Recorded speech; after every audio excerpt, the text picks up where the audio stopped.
We have here a 2004 Volkswagen Jetta. This is a wagon, rather nice car actually. We have a regular customer of ours, and they were driving the car and it quit running on them. And they called me talking about a head gasket. And the reason they talked about a head gasket or maybe a replacement engine is because they looked in here and thought it was really nasty and they think there was oil in there. Now, I don't necessarily agree. Yes, it's nasty, but it's just coolant. There is some soot buildup in there, but I don't think it needs a head gasket. My point being, don't get presumptuous. When you think you've diagnosed your car yourself, get it to a professional. Make sure that you really know what the car needs before you make a decision. If you make a decision based on this, thinking it needs a head gasket, you could be wrong and cost yourself a very nice car, because this is a very nice car, and you might not make the right decision. I mean, look at the leather on this car. Super nice. Although this car has had a color change in it. I don't really like color changes on cars too much, but this one's okay. It's okay. Gray and black together are fine. But the point being, the complaint is no start. Can you get in it and crank it for me? Yes, sir.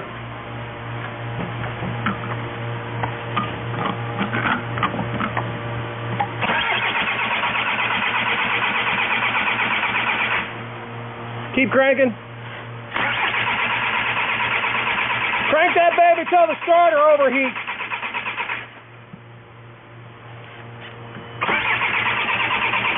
Just kidding about that. That's good. Now, when you're talking about no start on a diesel, so the normal acronym that mechanics use for a no start condition is FAST, and that stands for fuel, air, spark, and timing. There's no spark, obviously. On these, they have a fuel pump in the back, underneath the back seat, and we are going to listen to it while Bob cranks the engine. And this is not going to be easy for you guys to hear on camera, but we'll go ahead.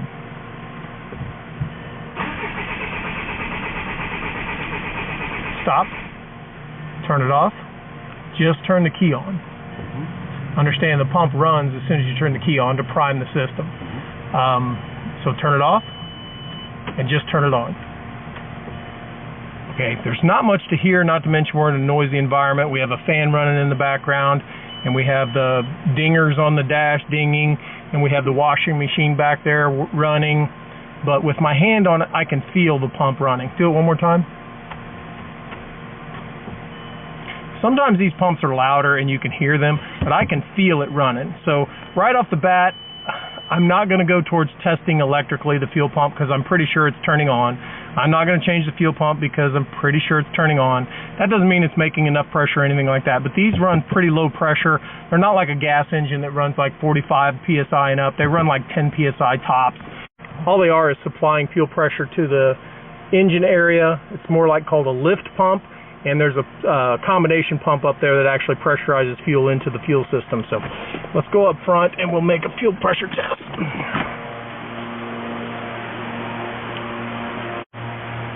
You didn't happen to see if the low fuel light was on, did you? Yeah. It was on? Yes, it was. Interesting. Let's hope they didn't tow it here just because they were out of fuel. Can you take this hose off right here, and then we'll run it into like a water bottle, and then we'll see if any fuel's coming out of it when we run the pump. Yes, sir. There you go, when you're ready. Go ahead, just turn the key off and on.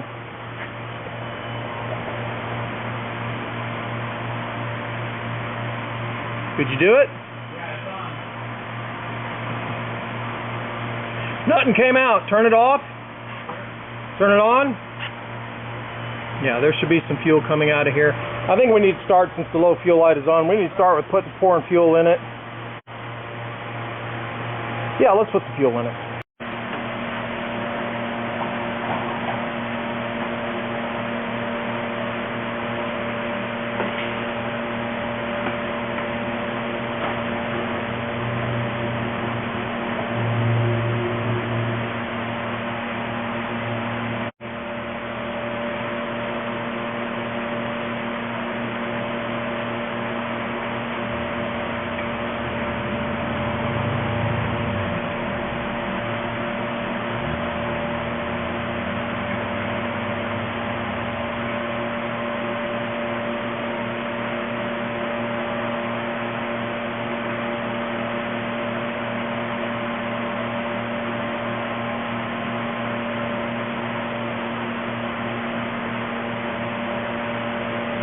have very much diesel, but that's all the diesel we have right now.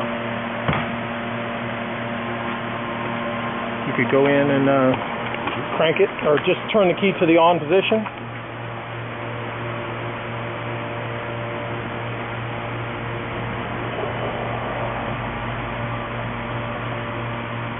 Turn it off. Turn it on. Turn it off. Turn it on. We got a little squirt that time. Turn it off. Turn it on. Turn it off. Turn it on. Turn it off. Turn it on. Yep, that's more like what we're supposed to be seeing. So now that we have some fuel coming out of this, we are going to prime this, and maybe that'll be a little educational for you folks to know how to prime. And I have a video on priming an ALH, but it's radically different from priming a BEW. On this one, we want to disconnect it right here, because basically, since this vehicle ran out of fuel, the combination pump probably drew all the fuel out of the fuel filter. And we could turn the key on and off and get fuel up here and fill this eventually, but I think for us as professional mechanics, it's going to be faster just to disconnect this right here. We'll apply vacuum right here.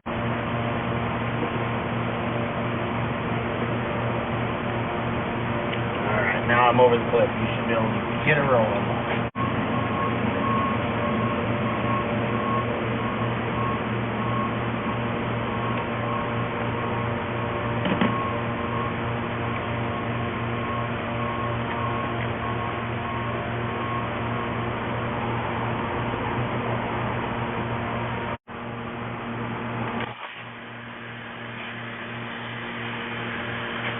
This is our sucker that Bob is using there to apply vacuum to this hose.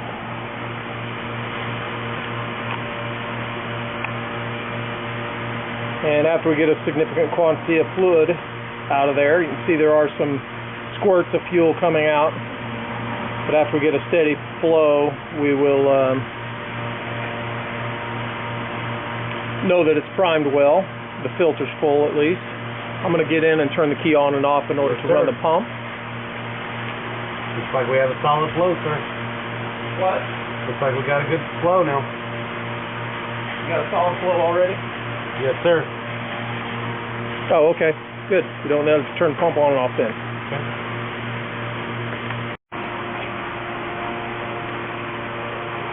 So now we're just going to turn it on and off a few times to get the fuel pump to run and hopefully prime the system. We did hook up BAGCOM and try and prime it with BAGCOM, but this car does not offer it. Some of the 06s I think do. That's why we looked, but we're just going to turn it on and off a few times.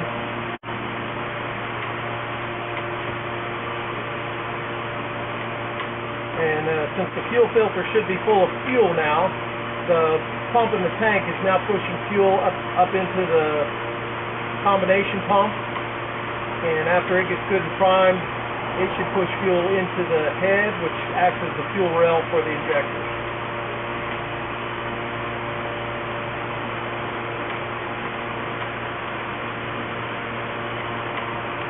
And so we'll see if it starts.